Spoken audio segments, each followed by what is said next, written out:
Question हो गया है, सेम 1 सीसीएफ इंग्लिश की बात कर रहा हूँ। आइए आपके क्वेश्चन्स को एक बार देख लेते हैं, क्या-क्या आपके एग्ज़ाम में आया था और सॉल्यूशन को डिस्कस कर लेते हैं।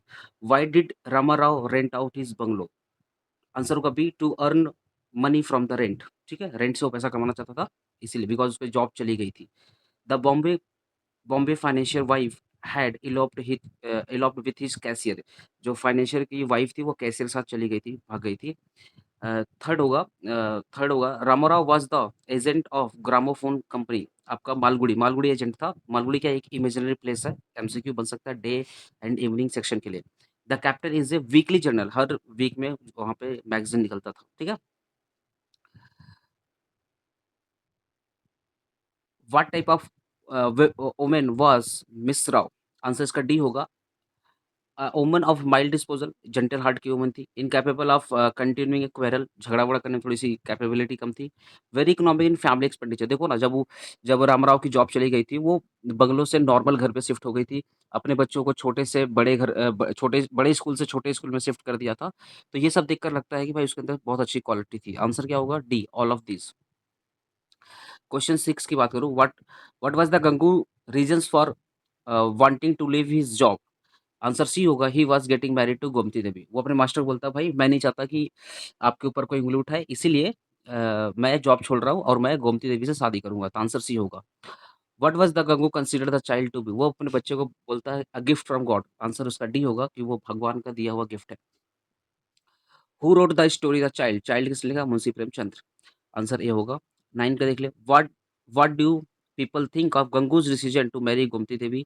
आंसर सी होगा, दे क्रिटिसाइज़ एंड जज हिम। जब उनको पता चलता है गंगू शादी करने वाला है, तो काफ़ी बुराई करता है और लोग गंगू को जज भी करते हैं और गोमती देवी को भी जज करते हैं। तो आंसर सी होगा, दे क्रिटिसाइज़ एंड जज him. By whom was the speech I have dream delivered? Martin Luther King Junior. Answer C होगा।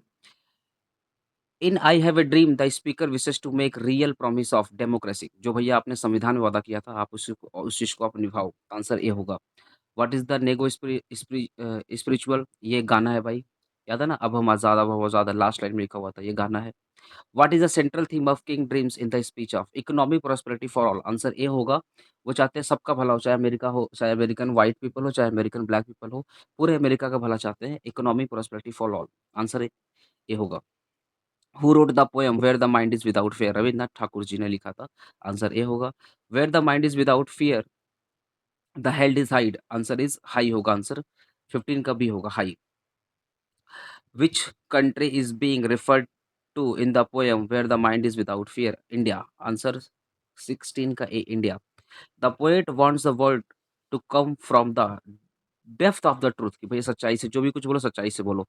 Where the mind is let forward by thee, what is the address as a थी?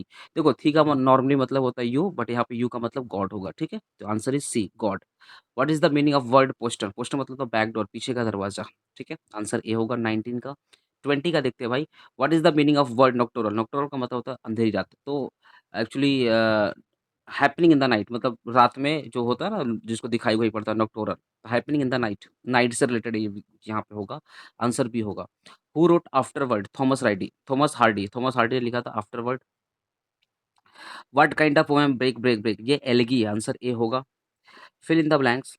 But the tender grace of the day that is dead. जो खुशियों के दिन थे वो मर चुके हैं, अब दोबारा नहीं आएंगे। तो आंसर ए होगा, dead. In the poem break break break, the poet looks at the fisherman's boy playing happily with his sister and feels sad.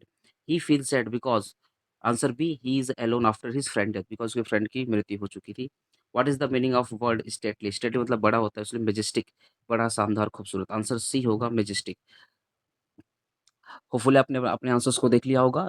जिसका इवनिंग सेक्शन और डे सेक्शन का एग्जामिनेशन, आप लोग भी इस वीडियो को देख लेंगे। अगर लेट से वीडियो काफ़ी लेट मिला है तो सॉरी फॉर दैट। और मुझे जैसे ही पेपर मिला, मैंने सॉल्व करके आपके लिए वीडियो बना दी है। दोस्तों, ये वीडियो को अपने दोस्तों तक अपने कॉलेज ग्रुप में दोस्तों तक ज़रूर शेयर करना, जिससे वो भी अपने आंसर्स को देख पाएँगे। ओके।